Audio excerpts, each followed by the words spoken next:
L'anthropologue Frédéric Julian étudiait les grands singes en 1989 sur la Côte d'Ivoire. Il remarque que ces derniers fabriquent des outils. À la fin de son terrain de recherche, il va ramener certains de ces outils en France pour les étudier un peu plus dans son laboratoire. Mais une fois arrivé à la douane, alors qu'il doit déclarer ce qu'il ramène, il ne sait pas quoi remplir et se retrouve face à un vrai blocage. Que sont les outils fabriqués par des singes entre du patrimoine culturel ou du patrimoine naturel ? Cette question, elle vous a sûrement fait bugger aussi. Et la raison, c'est parce que nous avons une vision de la nature et une vision de la culture, mais que surtout, ces deux choses pour nous sont distinctes. Mais l'anthropologie nous apprend qu'en fait cette frontière n'est pas valable, qu'elle est une construction, une invention d'ailleurs, qu'on peut dater vers le XVIIe siècle. Et on va essayer de comprendre ça dans cette vidéo, notamment en abordant les types de rapports à la nature selon l'éminent anthropologue Philippe Descola. Alors si vous voulez continuer de bousculer votre vision du monde et essayer de comprendre qu'est-ce que c'est que la nature en réalité, surtout restez là.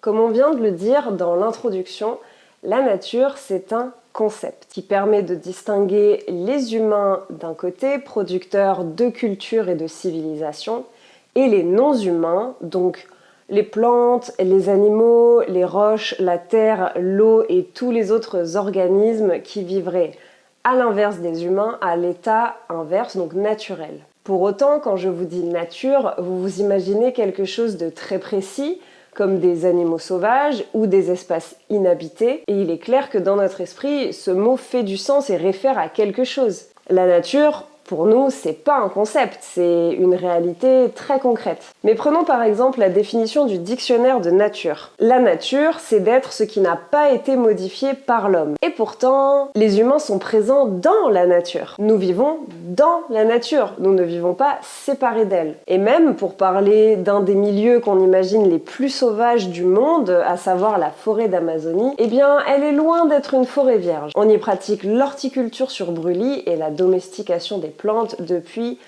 minimum 12 000 ans, voire peut-être beaucoup plus, ce qui entraîne forcément une transformation du végétal et de la composition floristique de toute la forêt. En fait, nous vivons sur Terre et nous modifions nos espaces naturels et en plus ces modifications se répercutent les unes sur les autres à l'infini. Donc finalement, la planète entière est modifiée par l'homme. Et du coup, si on prend la définition officielle du dictionnaire, donc, elle ne fonctionne pas et donc il n'y a pas de nature. CQFD.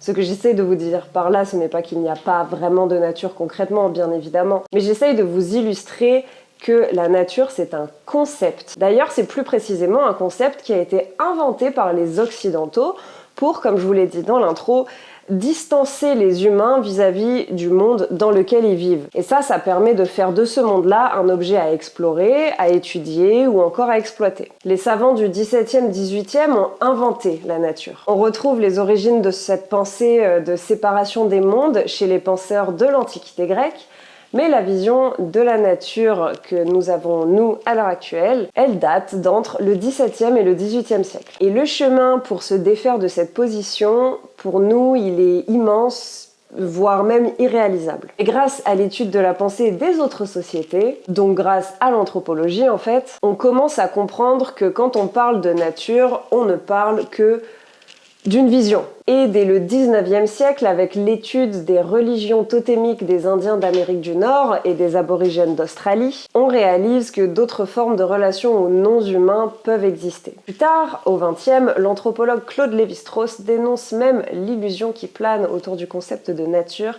qui, selon lui, sert une pensée raciste, à savoir celle qui veut rejeter des sociétés dans la nature, finalement, alors qu'en fait il s'agit d'une totale mécompréhension de leur mode de pensée. Et il démontre aussi que le fameux totémisme des aborigènes et des indiens, que je vais vous définir un tout petit peu plus tard dans la vidéo, eh bien ce n'est finalement pas du tout une pensée sauvage, mais plutôt un mode opératoire d'analyse du monde parfaitement logique et rationnel. Et Lévi-Strauss, il a un élève, et cet élève s'appelle Philippe Descola, et il deviendra le plus grand anthropologue de la nature, si on peut l'appeler comme ça. Et son travail, personnellement, il a vraiment chamboulé ma vision du monde et mes réalités, il m'a permis de remettre beaucoup de choses en question. Et ce fameux Philippe Descola, il part en 1967 mener un terrain ethnographique dans la forêt d'Amazonie avec les Achuar, des Indiens Jivaros, encore peu affectés par l'économie de la plantation,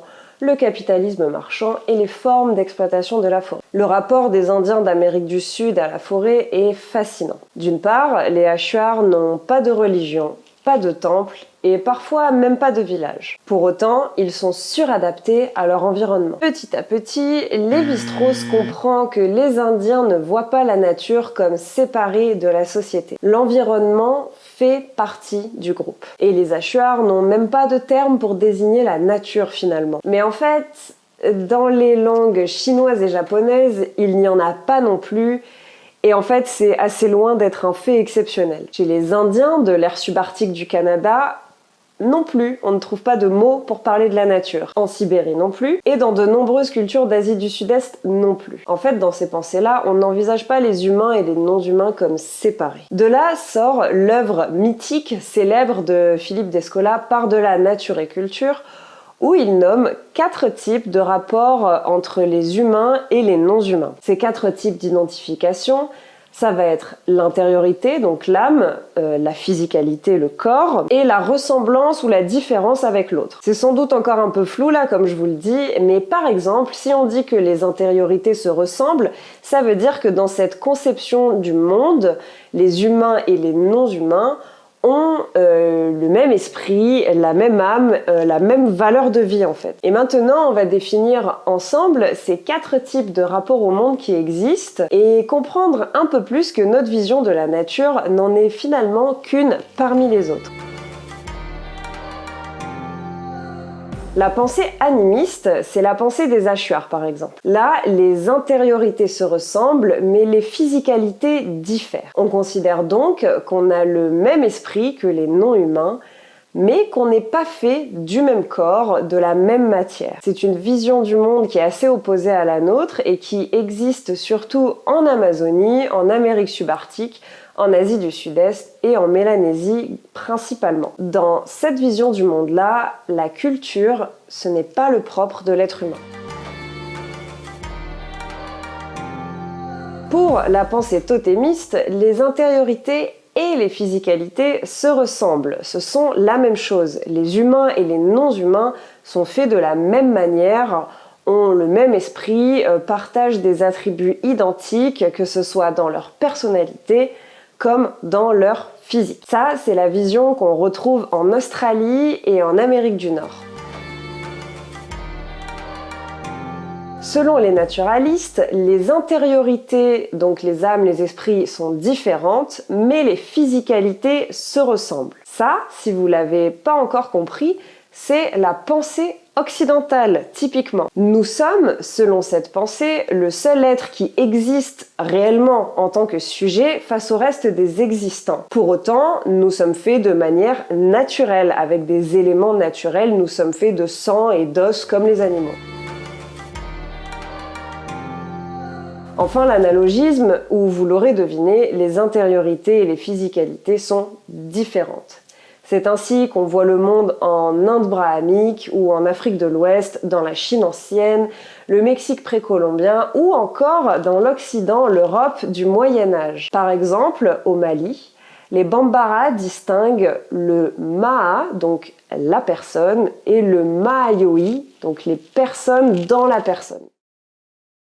Notre pensée à nous, c'est donc la pensée naturaliste qui est très très propre à l'Occident et pourtant nous avons toujours tendance à penser que c'est une vision universelle. Mais ces grandes oppositions nature-culture, au même titre d'ailleurs que sauvage-domestique, humain-non-humain, qui nous semblent à nous complètement naturelles, et c'est le cas de le dire, qui nous sont si communes en tout cas, ne sont pas du tout le lot commun de l'humanité, et au contraire même, elles sont très ethnocentristes, voire un peu narcissique. Et d'ailleurs, selon Descola, c'est pour ce mode de pensée qu'il est le plus difficile de concevoir les autres, et c'est peut-être pour ça qu'il est un petit peu ethnocentriste et narcissique, comme on vient de le dire. Aujourd'hui, la plupart des études sur la nature s'inspirent du constat suivant: la distinction entre nature et culture n'est pas pertinente, car la société influence la nature autant que la nature influence la société. Et donc, on s'éloigne très doucement de cette frontière nette et franche entre nature et culture. Néanmoins, la majorité des intellectuels français pensent encore que les Occidentaux